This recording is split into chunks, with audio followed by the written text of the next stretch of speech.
You are now listening to Likely to Dispute, hosted by Monkas, Reed, and Tyler. How's everybody doing? It's Cevan, aka the Monkas. Join with me today, as always, is Reed and Tyler, and this is episode 36 of Likely to Dispute.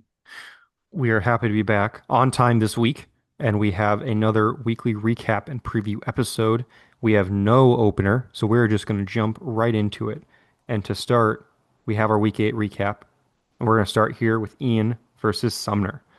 Ian pulls out a much-needed win for the season to stay alive for him, jumps to 3-5, puts up, I don't want to say a dominant victory, but an acceptable victory, not something to scoff at, while Sumner has his first floor week of the season, and not coincidentally, that coincides with Christian McCaffrey having his first human week of the year.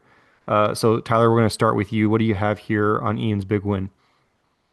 Well, here's a question for you guys. Do you think Chase Brown is back? Do you think this is a legit performance by him? Because I honestly don't know what to make of it. And that was one of my big takeaways from Ian's team. It's just how dependable is Chase Brown rest of year? I don't know what you guys think. I don't think he's like back like where he would have been drafted in a redraft, but I think he's better than he was. Like, yeah, obviously he scored twice this week, but they're playing a god-awful defense. Right. So they'll move the ball. He'll have more scoring chances, but I don't think he's a, early round 3 value type redraft guy anymore. Still. Yeah, to me, he's not going to get the work he was getting last year. The offense is just naturally worse, but it's better than it was during the Browning stretch. So I think he's like a fine mid to low end RB2 rest of season, which is a lot better than, where we thought he was going to be after Burrow went down. So I don't think he's going to get, these 2 touchdowns, mid 20-point games, but should be double digits weekly. I will stand on some business, though, and say that I think he's a better football player than he gets credit for. Like, I think a lot of people were just like, oh, he's going to get 25 touches a game and a good offense, so therefore he has to be good. Like, just my eyeballs say that, like, I think he's a good football player, but their offensive line is just awful. So it doesn't do him any favors, and he's not elite, so he's not able to overcome that like some of the other great running backs are. So, Yeah, that makes sense. One thing I noticed this morning looking at the weekly report is on Andrew's team, he set his lineup at an efficiency rate of 74.3%. And I was just thinking that I guess that's kind of one of the, I don't want to say the downfalls, but the tricky parts of his team, where he has so many startable or borderline startable players that it may be difficult for him to start, a highly efficient lineup week to week and just play the right matchups. And I think this week is a good illustration of that for Andrew. Not saying this is going to happen to him every week or he did anything wrong. Just one of the tricky parts of his team when he has so many players that are startable. well, Cevan can attest. There's nothing more frustrating than a tough start-sit decision that ends up costing you a lot of points. I agree. Yeah, just to echo your sentiment, Tyler, to me, McCaffrey, Kelsey, and Baker are his only lineup locks. So I see a lot of, flex type decisions everywhere else. And so that would be really hard to have to, pick the right matchups or whatnot. So it's a gift and it's a curse at the same time. He's navigated it fairly well through the season. He's at 500. So, nothing to, I don't know. It's going to be tough for him to pick the right quarterback to start every week, too. Yeah. The rest of the matchup, though, Ian, good to see you get a win after a tough stretch. You kind of got a disgusting lineup. Olamide Zaccheaus, nice little 10-piece. He had a Rashee Rice stat line, 7 catches for 33 yards or whatever. Yeah. So starting McNichols, I mean, it's tough. You've got a tough break this season. I don't even know if that's a phrase. But yeah, 4-4 now for Sumner, 3-5, 1 game back from Sumner. So yeah, big game for both sides. See how it shakes out next week, because next week will be even more critical for them. Next game, a very tough loss for myself. Team did not have it this week.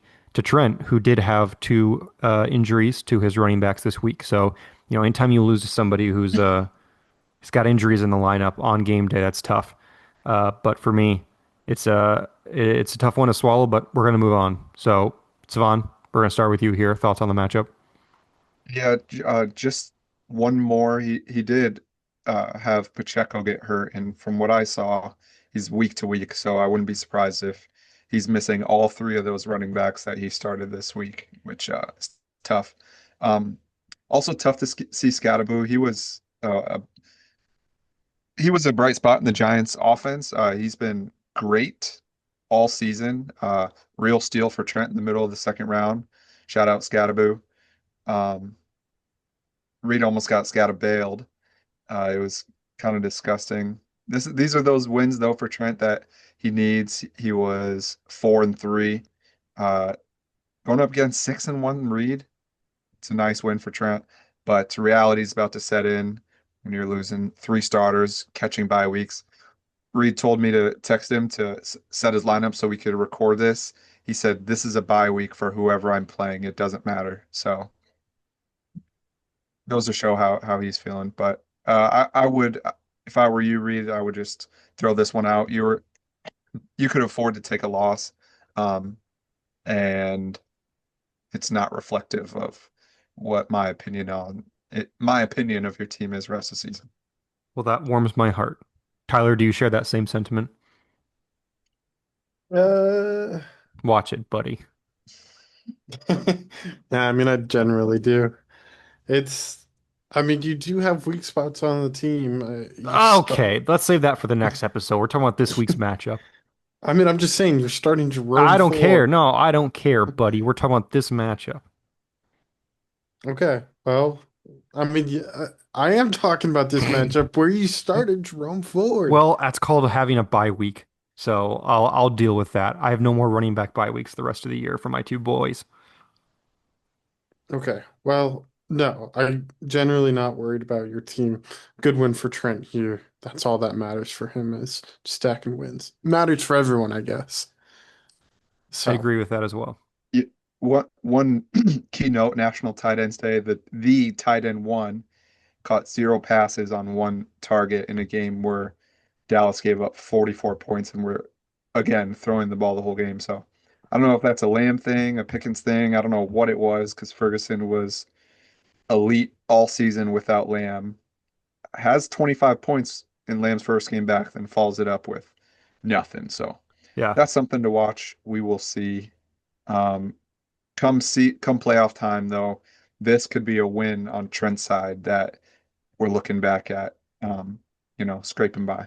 Yeah, I'm just not going to win a lot of games when my only quarterback at this moment and the number one tight end combined for 9.5 points in the stack. Like, there's just not much I can do. So, again, just wiping this one, moving on. Not super worried about what this means. Got some good performances out of other guys, and we will regroup.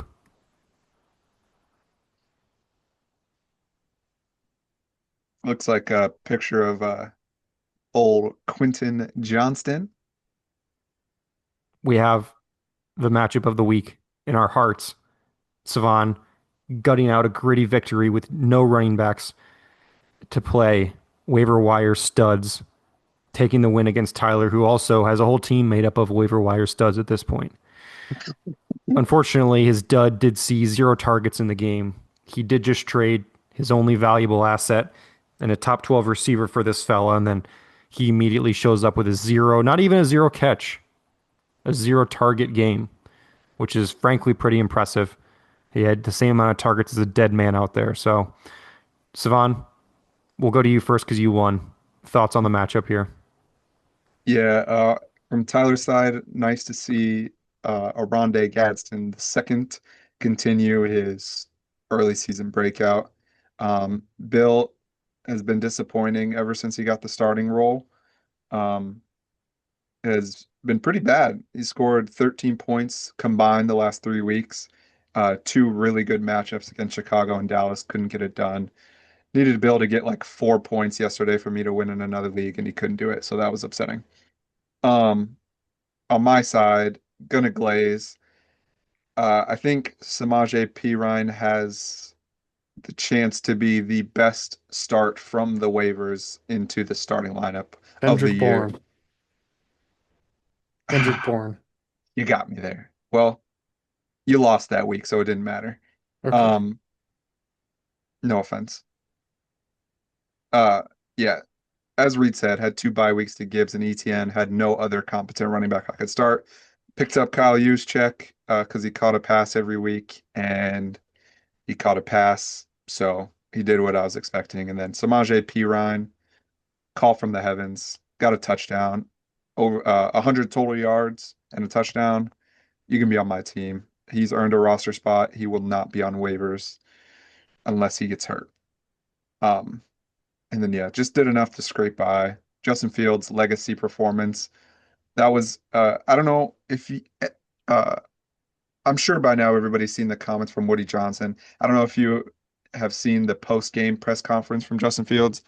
If you cry easily, I wouldn't watch it, but it was very inspiring to say the least. I don't know if you guys saw, well, I sent it to you guys. I don't know if you watched it, but it was very heartfelt from Justin. I did watch it. I saw it. Tyler, over to you. Yeah, I guess my first thought here is it's really damn stupid that Cevan ever thought he was an underdog in this matchup, that he was fighting demons to win this game, because he wasn't. Uh, my team just wilted over and died like it does every week. So there's that. Um, it's Drake May. I mean, Drake May has looked really good this year. Don't need any comment from Cevan on Drake May there. Um, and so I think Cevan should be feeling pretty good about his team at 5-3 moving forward. But Gadsden was great to see. I'm obviously very excited about him moving forward. We'll see if I have any more trades left in me, but this is kind of a standard issue week on my side where it's high 90s scoring, several duds, a few young players I'm excited about, and that's that. Your standard issue week has duds from the young guys you're excited about. No, no, no, no. I'm just it has duds overall. There's Okay, I got you. some Just this week on inconsistent. that one. Yeah, I will Okay. say I'm I'd like to put it out in the podcast air that my dud next week will not be a 0 point performer because I will have no 0 point performers Wow. next week. Okay. That's pretty I've had bold. Bold. I've had it 3 weeks. I've had that 3 weeks in a row. If before I know it, I'm gonna have a baker's dozen of bagels, and I'm stopping it there. The shop's closed. All my guys are scoring big points next week. My I, bold prediction is that nobody will get blanked from the scoreboard. You know what? This is a 12-team league, right? Not a Yes, 32-team league. yes. I I'm it's Go ahead. sorry, I'm gonna say I'm not gonna spoil who the primetime matchup is, but I do have a bold take when we get to that segment. A little Yes. Yes, we teaser will. for the Sounds pod. like you Looking just forward to that. spoiled it, but go ahead. Yeah, or yeah. Okay. Speaking of that, we have Swerly with a convincing win, one he needed badly. Shout out Swerly, where we got your back, man. You got your win, 166. He did what the people said he couldn't do, which is score 160. But a very convincing performance, his highest scoring week of the year. Schrader, speaking of that, of Tyler's team, another ho-hum week for him, 85 points. Had a bagel in the lineup. Khalil Shakir looked good, but Swerly with his most convincing win of the year. Tyler, we'll start with you here. Thoughts on Swerly's big dub? Yeah, I don't really think there was a clear dud on his team. I know we have Caleb Williams there, but everyone from his team looked great. I mean, it was great to honestly the most encouraging thing was seeing Saquon kind of have a performance reminiscent of last year. You just hope that that groin injury isn't too serious, which it doesn't seem to be. So this is a good start for Swirly's team, and if he can keep building on this, I'm sure he'll be making some noise around the time that the regular season for fantasies finishing up. He might be right on that verge of the playoffs, so we'll see. But this is a good start for him. Cevan, thoughts on the matchup? Yes, Big Swirl has won 2 in a row. Uh, agree with the Barkley comment. It was his first time over 100 total yards this whole season, going on by this week. So that groin injury should be nothing. The reason I did the studs and duds for this one, I agree again. There really was no true dud on his team. Had to pick someone, and the Bears lost. Me and Swerly are Bears fans, so we know Caleb didn't look great. 15 points is 15 points is fine. Schrader side, picked a dud for Shakir. I think we talked about it a little in the offseason. He's kind of just a guy you throw in the flex. He's going to get you 10 to 12 points, and then occasionally he'll score a touchdown and get to 20. That's what he did. Mason Taylor, again, could have been in this section. Jackson Dart, reoccurring theme here with him. The rushing upside plus nothing. He's really got nobody to throw to. Deontay Johnson's coming in here soon. Let's go. But yeah, just 0-8. We'll see if he gets one. Deshaun, 2 in a row, looking to beat me this week to make it 3. Spoiler alert. Yeah, if he's got he's got a fighter's chance. He's battling, maybe against Ian. Let's say, look at here. So we're headed into week 9 here. Swirly's at 3-5. Last year, 7-7 made the playoffs. One 7-7 team did miss the playoffs.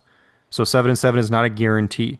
But the rest of the year, he has Cevan, who's 4-4, Rob, who is 6-2, Ian, who is 3-5 and making a push just like him. Ian is not 5-3. Ian's No, I am. You said Cevan's 4-4. Sorry, my bad. Tyler, who's a free win, and then 5-3 Sandy and 5-3 Trent. So essentially, for Swerly to even have a chance, he can only drop 2 more games. And honestly, with the way the league looks right now, having 2 actively tanking teams, I think it's very possible that you need 8-6 to get in the playoffs this year. I agree with that. Those bottom teams are swallowing up so many losses that it's just going to be a lot harder. That middle tier is going to be a lot closer. And obviously, Swerly is actually very high in points scored right now, but realistically, he cannot have a high scoring loss the rest of the he really can't afford that if he wants to make sure he's on a good path here. And obviously, the same thing will go for Ian, but Ian's just still got the gauntlet to go through the last 3 weeks. But I'm very excited if both of these two win their next 2 games and they end up at 5-5, that Ian and Swerly meet in week 11. That will be a very fun game to watch. That could be the win or go home game right there. Yes, it could.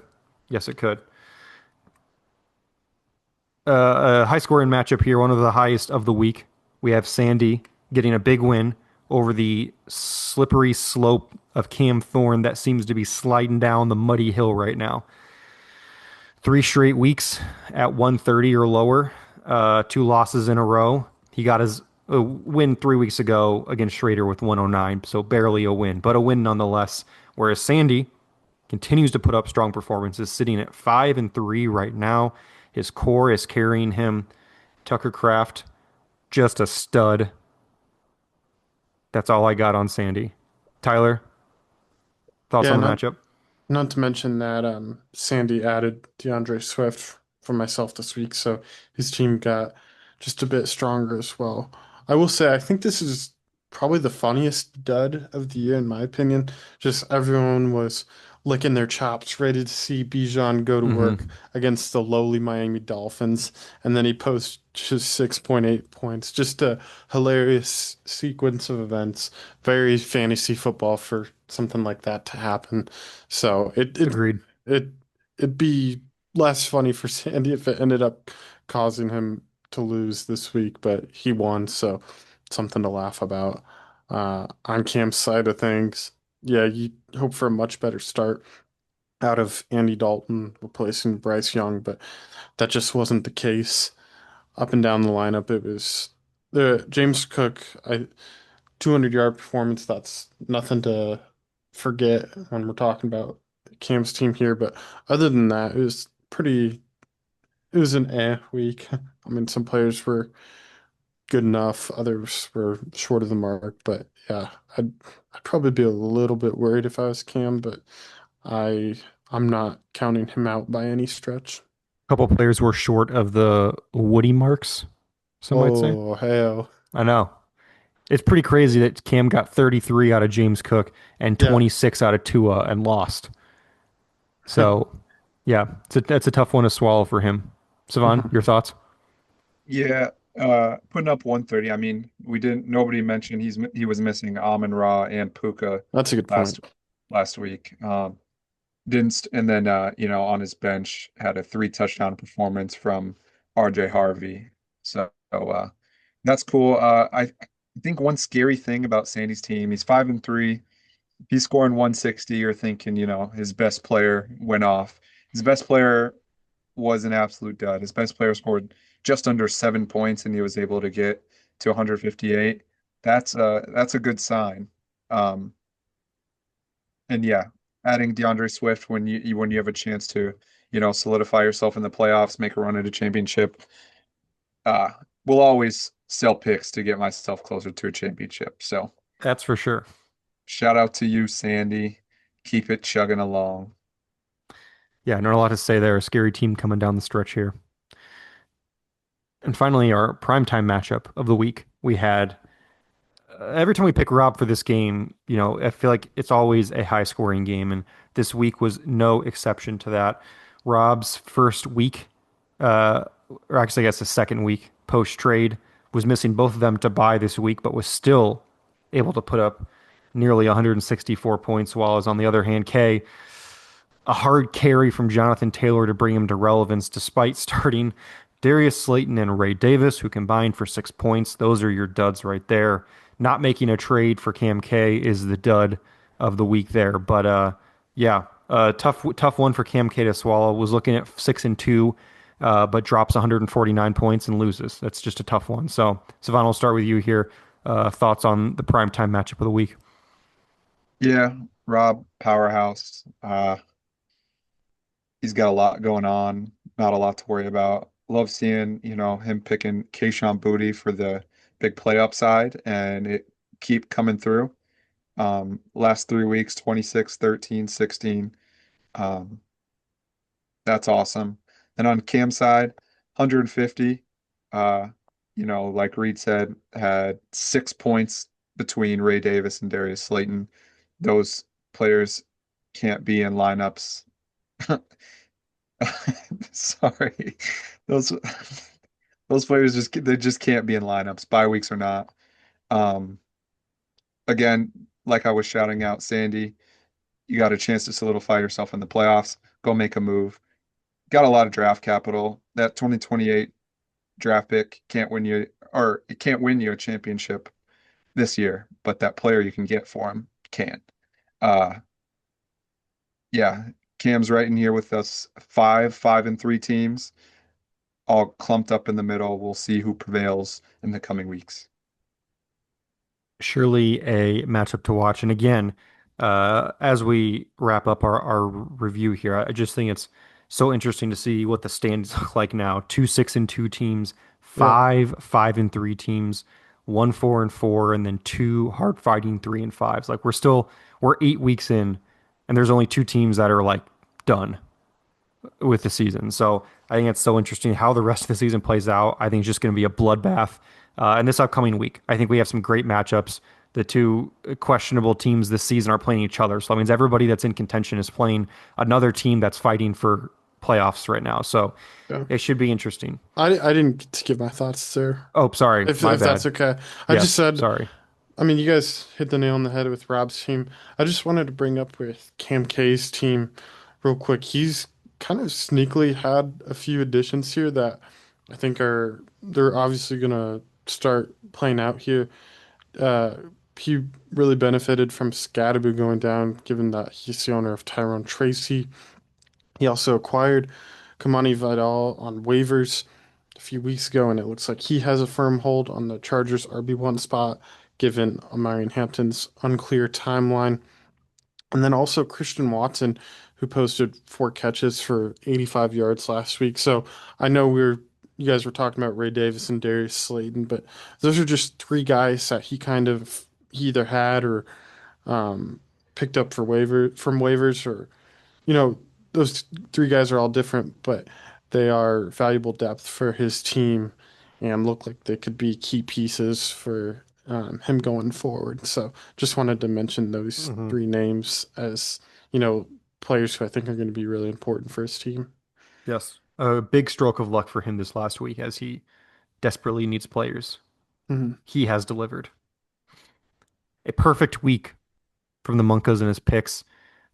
6-0, every game right, puts him up to 32 and 16, one game behind myself, 33 and 15, while Tyler is also very close behind at 30 and 18. Tyler has yet to have his big week. He's been 3 and 3 or 4 and 2 in each of the last 7 weeks, while Cevan and I have both had more ups and downs, roller coasters. So it's very close going forward. We'll see how it looks at the end of the season. Just want to say 11-1 in the last 2 weeks. So Wow. Self glaze. yeah, Important part of we the are pod. rolling. Expected. Expected to say the least. Moving on now to our week 9 preview. We're kicking off with a heavyweight matchup, kind of. Cevan, aka the Monkas, versus Swerly. Both in a good spot. Well, sorry, Cevan in a good spot. Swerly fighting for his playoff lives. And shockingly, Cevan can't pick himself. Most confident guy in the world in his own skills. Can't pick his own team to win a game this year. So he will be taking Swerly. I will be taking Swerly, and Tyler will be taking Cevan for some reason. So Tyler, we'll start with you. What's going through that old noggin of yours right now? Yeah, well, let it be clear that my rooting interest is against Deshaun, as I've previously mentioned, owning his 2026 draft pick. So that has a little bit playing into it, but it was good to see Rome rolling again last week, and Savant's adding Marv back to the lineup, Is that a and good thing? Dallas. it's a good thing. I I really like Savon's receivers to all potentially have a boom week this week. Not like I'm not saying they're all gonna post 20-point burgers, but Oh God. Now none of them are. but I'm saying I like their boom potentials compared to some of Deshaun's matchups. So it's I know I guess Michael Penix's status will be Big um, P. something to Got watch. Kirko. Something to watch this week. Savon does have Kirk Cousins as well. So it's close. I think I don't think there's a clear side in this one personally. I'll roll with Savon and Drake May. Wow. Look at the glaze. Yeah, I'm taking Swirly here. I think he's the better team. I don't think Savan's matchups are enough to overcome that, other than Saquon, which he can absorb. I don't. There's no big bye weeks affecting Swirly, so yeah, I don't have a whole lot else to say here. I just think Swirly's the better team, and it's a process pick for me. Could Savan make Swirly put up 112 points this week and then score 120? Yeah, that's kind of been his thing, but I'm gonna feel good knowing I took the better team here. Savan, you refuse to pick yourself to win. Why is that? You talk all the shit in the Um, world, but when it comes nuts are on the table, you're like, I'm not picking myself. we'll be all right. Um, no, I I I don't think the projection's as accurate as what I think the score will be. I think it'll be close. Personally, I think this week will be telling to what's to come for the rest of my season. This is my like Dude, ideal. you've What? been saying that for You like the you past don't 3 weeks. Started in week one. you don't even know what I'm gonna say. No, no, no. You've said like this week is gonna tell me about the rest of my season. Okay, now when I finish my sentence this Okay, time, sure. it'll make more sense because it's not the same context as I've been talking. Oh, So I'm okay. gonna restart.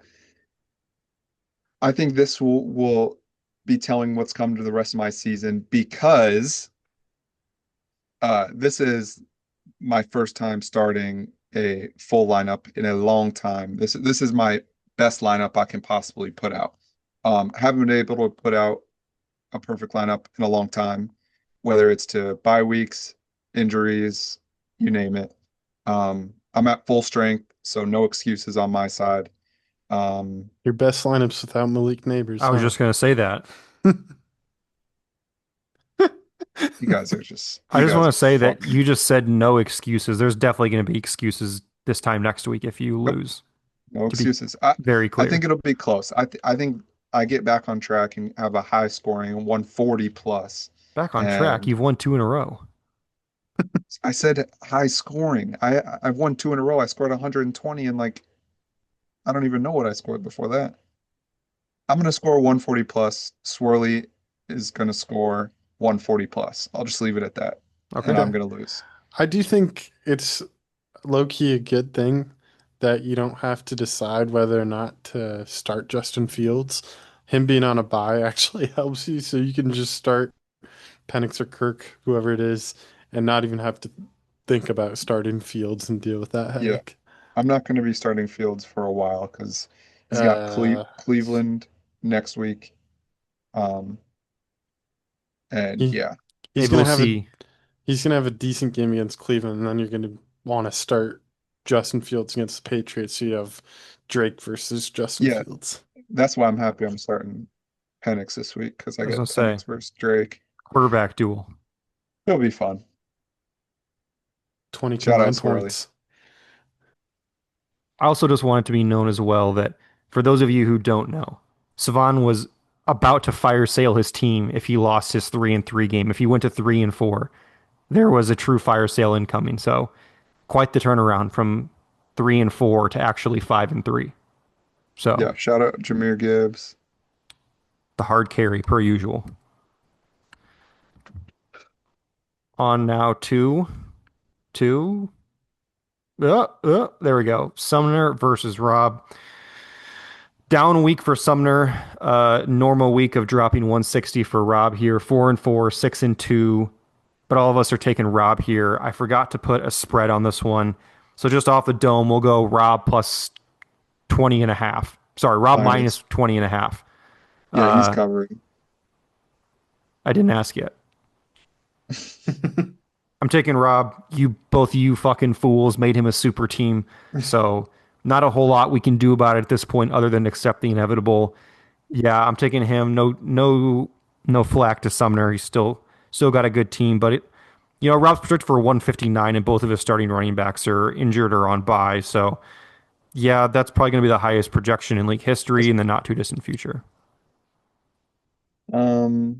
Anyone else have Yeah. any other glaze since you guys are the ones that led him here? I mean, I would say at least this week, Pollard and Warren aren't any surefire bets. I mean, they've each been and that's the weakest solid. part of his team. Yeah, so that's what I'm saying. That's my point, is that both his running backs are on bye and he's still projected for the highest score in the league this year. Okay, that's fine. I'm just talking about this week's matchup specifically. And that, like, if Rob were to, be below expectations, or God forbid he loses, that the first thing I would think to look at is his running backs. Don't you think if he loses, it'll probably be because some of his star players underperformed? I mean, that too. Like, But if his star players perform as they're supposed to and his running backs underperform, if you put a 0 in for all his running back scores, he's still going to be projected for like 137, which is like the league average scoring. He should just do that to dunk on the league. Just Or take dunk him on out. you two. It's Cevan, your thoughts here. Rob covering 20.5 points. Yeah, Rob's covering 60.5 points. Jesus. This Wow. one won't be close. What is, where do you come up with this shit? You just like I actually do like- think it'll be close. Just on the Ian's going to record. score 230 this week. Swerly and I are both going to Within- score 140 this week. This one's not Within even going to what? be close. Okay, so Tyler says Sumner's covering. Yeah. I'm saying Rob's winning by 60. Reed, where are you? I will say I will take Rob to win by less than 60 and more than 20. So Rob's covering. Yes. Okay. What about No. 45? No. Somewhere between 20 and 45 is fine with me. Okay. Shout out Rob. Shout out Rob. Happy birthday, Super Rob. team. Yes, happy birthday. Well, I guess tomorrow. It'll be Wednesday Yep. now, so happy birthday yesterday, Rob. Get some GGs in the chat for Cevan glazing him in the pod. Another week 9 matchup here. 2 5-3 teams. 2 surprising 5-3 teams for most of us here. Trent, Cam Thorn, Cam Thorn missing his leader on the team, Bryce Young, soft benching / injury. Trent missing Brock Bowers, also with a soft benching / injury the last couple of weeks. But we're all taking Thorn here. I forgot to add a spread as well. Poor 100. hosting on my part. We're gonna go Cam 100. Thorn Cam Thorn minus 44.5. 100. That doesn't answer the question even a little bit. Trent, no, I'm saying Cam Thorne minus 100. Trent is without Quinshawn, Scottaboo, Devontae Smith, Dallas Goedert, Isaiah Pacheco. Oh, so he's good now. He What? was. I'd You wouldn't rather list him start as being Pacheco. a notable loss if he was ass. I would, but when your option is Roshan and Xavier Scott, like those are his two Okay, options. Tyler, you have any thoughts here? Just a brutal week Yeah. for Trent this week. I mean, this is the matchup Cam needed after, like you said, a rough past 3 games, scoring 130 points. So hopefully this is a get right for Cam. And if Cam doesn't win, this will be He's winning This will by be some pod 100. material if he loses this game. if Cam, you're winning by 100. if Trent were to win this matchup, I think that'd be a bigger upset than Schrader or I winning any given matchup this year. Yes, it's Okay. despicable. This feels like it's going to be a waste of like 170 point Oh, I've been performance. there. I've been there. No. Cam's gonna win by 100. Yeah, I'm we not get it. joking. Yeah, we get it. Yeah, he's gonna win by 100. We get it. Yeah, awesome. Moving Okay, on. thank you. Second to last week 9 matchup. Me versus Sandy. 5-3, 6-2. Sorry, not the second to last one. I lied there. Don't listen to that part. 5-3, 6-2. Cevan continues to pick against me. And for the first time last week, it didn't work, or it did work. And Tyler also picking against me, which I think is very interesting, given that Sandy is missing his best receiver and his best quarterback. But that happened to me last week as well, and I shit the bed. So I'm taking myself.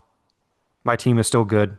Both of you just said you're not worried about my team, and now here you are picking against me. So one of you two or both are lying, and I want to know who. Why do we have to be? Why can't we just pick against you and not be worried Because about you?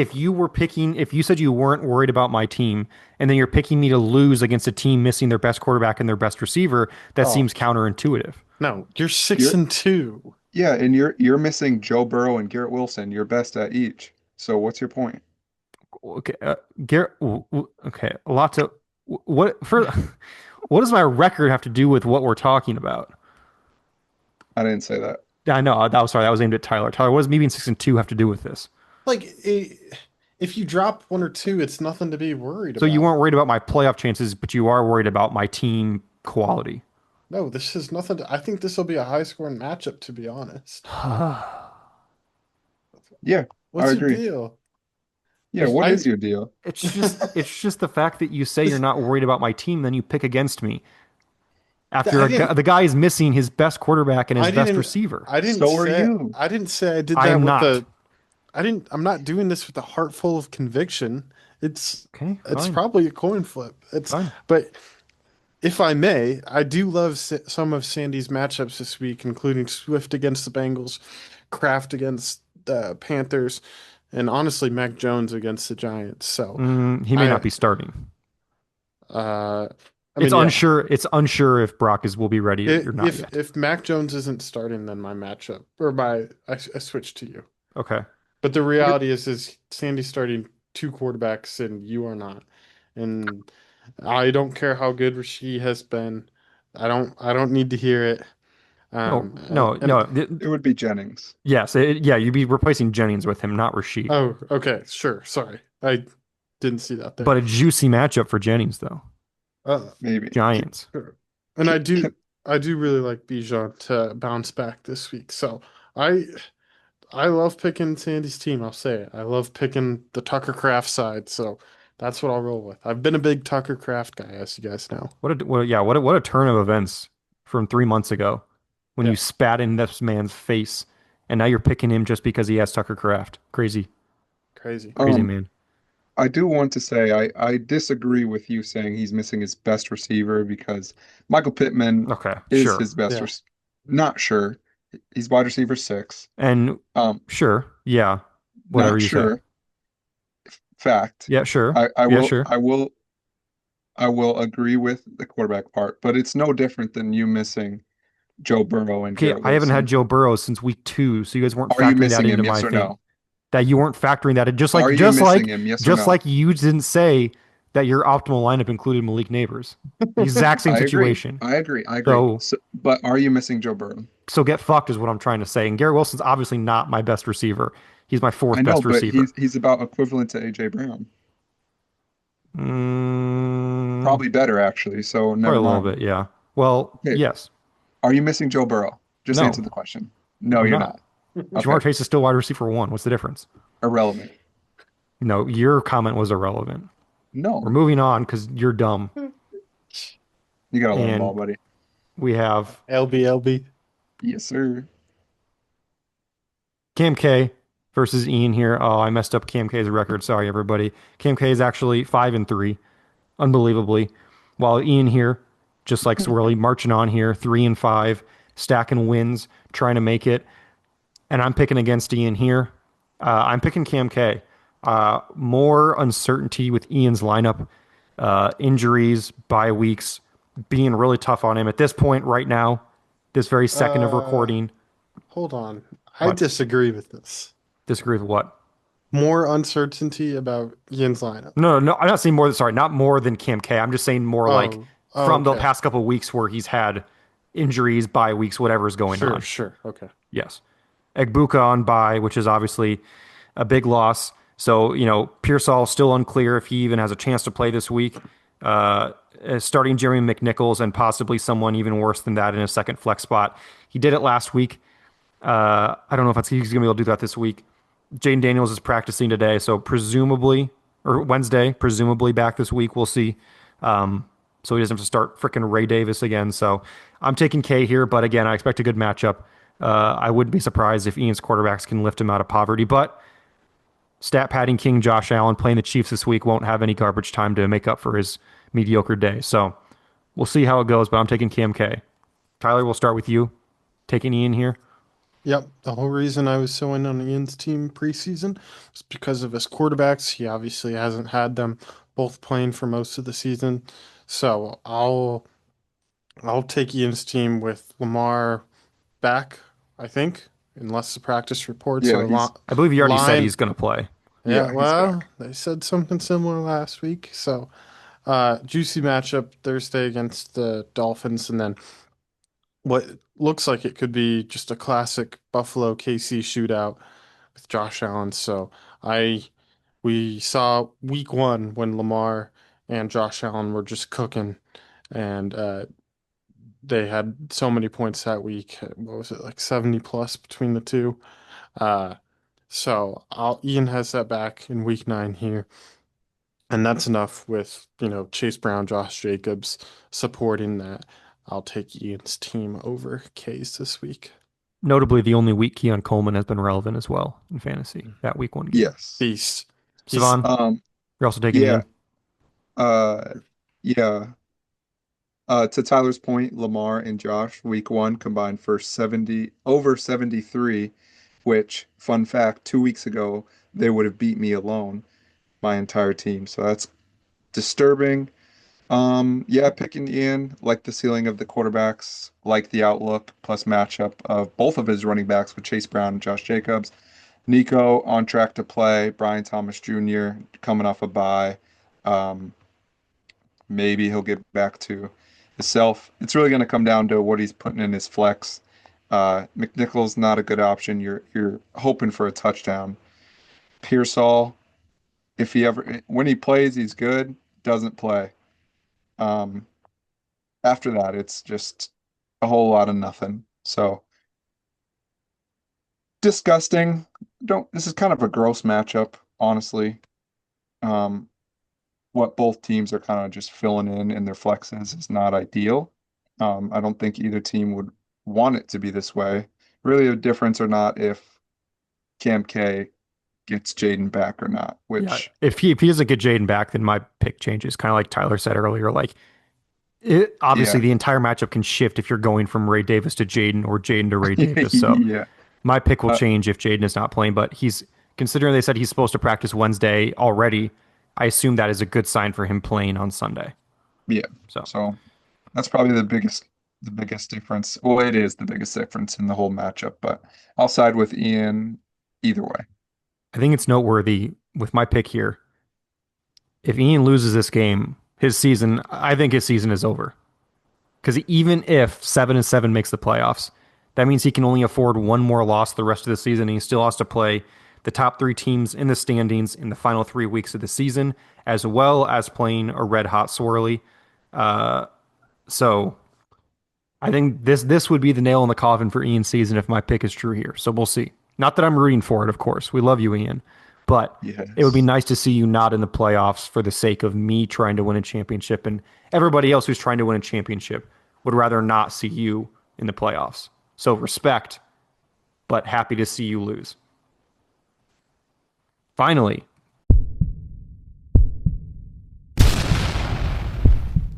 Prime time matchup. we have the primetime matchup of the week, and it is the shitter matchup. We have 0-8 Schrader versus 1-7 Tyler. And that one win was the lowest scoring win in league history. So basically, winless matchup here, if we're being honest. And I think it's important to note. I don't really know where I was going with that. There's nothing important to note here. No, there is. Okay, what are we noting? This definitely could affect the top of the draft. Okay, yes, actually, that is a good point. I guess only really Schrader and it's us flipping spots, but you know that could be the difference between Caleb Johnson and Oh God. Jameer Gibbs. Well, even if you lose this game, he still has you on, unless he beats you by 110 this week, he still has you on points scored. So it would require a massive, not massive. You'd have to comfortably underscore him the rest of the season to get the number 1 pick. Unless he beats me by the same margin that Cam is beating Trent by. Minimum, actually. So we all have picks here. I want to make it very clear here that I do think Tyler will win this game, but this is the only time all year, the rest of the year, that anybody will be taking Schrader to win any game. So I want to be that guy. So if Schrader loses this game, I will take the L knowing I stood up for the little guy. But I do think Tyler will win. You guys are both taking Tyler here. Tyler, we'll go to you last. Cevan, shitter matchup. You're taking Tyler. What do you got? Yeah, I'm not gonna lie. I smell a tiny bit of collusion in this matchup. Tyler is choosing to play Roman Wilson over Travis Hunter. Wow. No. That not. is We're going to need to investigate this, Cevan. As commissioners, we have a duty for this. yeah. So explain yourself before I continue. I didn't know who I was starting yet. I want to put Travis Hunter in there, but I'm not sure who I'm starting him over yet. So I just wanted Probably to see Roman Wilson. Oh, Roman Wilson just had a good game, so I just wanted to see who the candidates are in there, and then see who. Honestly, part of me wants to bench DJ Moore for how lackluster. Okay. Hold up. We're a year and a half into Roman Wilson's career, and he posted his first game above 4 points, and he deserves the spot over the number 2 overall pick or DJ Moore, is what I'm hearing. I didn't. No. I did. Can not we say, safely assume that Ben Sinnott will be starting over Gadsden this week then? No. There. I just Malachi Corley on bye? I just put Travis Hunter in. Jamari Thrash playing this week, Tyler? Really? Jamari Thrash isn't on the roster anymore. Okay. Okay. Now Tyler, that do you have we anything else to say? Whoa. I just wanted let me finish. Now that we got that cleared up, thank you for having some integrity, having some pride. I respect I was it. always going to start Hunter. Okay. It's not what I was looking at. Yeah. You have this really isn't a conversation. You're still the better, worse team. You have real players. I mean, he's got Jackson Dart. That's it. He's also got some important buys too, for like the only relevant players on his lineup. Well, Judy's irrelevant. But Judy, Taylor, and Rashad White are all notable, at least to be on buy. Maybe he'll Yeah, put but in Jack Besh. uh, that's a better bet than Judy. Judy has been absolutely terrible. Um, One of the biggest underperforming players with real expectations, probably in all of fantasy this season. Mason Taylor's a big loss though. Um, yeah, sorry Tyler, you're gonna win your second game. I know it sucks, but No, you have that's to. good. I will say, I do hope that this is a matchup in the somewhat near future, and I'll say like that's within the next few years that we can, myself and the rest of the league can look back at and kind of laugh that this was a matchup that wow, these teams are bad, and hopefully both of us like sincerely are both a lot better at some point, like I said, within the somewhat near future, because I feel like that would not that like I feel pretty confident in my process, but it just makes me feel that much better that this was a healthy thing to do and tear down my team, and that there is some value in that. It might not result in a 16-0 championship run or anything like that, but I am hoping at some point this matchup is validated in my mind in the rest of the league. Not that Yeah, I think everyone's scorning myself for Schrader, but it's just like I'm excited. I think I'm excited to one day look at this match and just think about where things were, and then hopefully they're in a better state when I Well, look back. surely a team that's as bad as Schrader's has more than 2 first-round picks this year, right? Surely. I don't know that. I don't know. no idea. Two comments to things you said, Tyler. One, if you were to go on a championship run, it would have to be 17-0, not 16-0. Sure. And two, Does that After you get include a the bye? bye. Imagine Man, going undefeated and not getting a bye. That'd be pretty impressive. it's probably Rob's team. and number two, it, some might say you are in your Ryan Poles era, and we have seen how that has worked out. So Okay, we're Uh, skipping that. Any final thoughts here on the pod as we move into week 9 here? Fantasy season is already over, half over. What do we it's got? I know it's looming, and we talked about it in a different group chat, but you should remind the people of the trade deadline. I mean, if any of you godforsaken people are still listening at this point, the trade deadline is week 12. Once players lock for their week 12 game, they will be untradeable.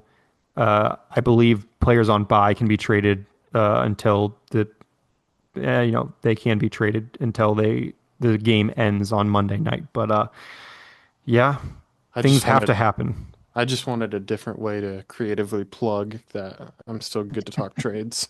My issue here is that again, we have 10 teams trying to win, and I don't necessarily think that is a guarantee to clear up in the next 2 or 3 weeks.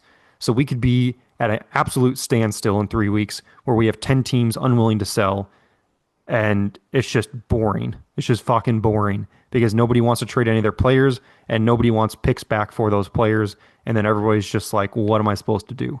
So Yeah, that'd be really sad. might yeah, happen. again, for me, 8 weeks through, it's looking like, you know, Cam Thorn all the way through Sumner with the outside chance of, Swerly and Ian. But really those 6 teams fighting for 4 spots. It's getting hectic. Uh, this is how we want it, and I'm glad to be a part of it. You're definitely a part of the playoff race. 5-3 on the outside looking in is crazy for the league. But yeah, that's how we're rolling right now. I guess we'll wrap up here. Uh, thank you all for listening. If you are listening to this point, please stop. You need to go listen to something else. But if you are, we appreciate you. And we'll see you not next week. We will see you again this week. We have a double upload, some probably power rankings update, and we'll see you then.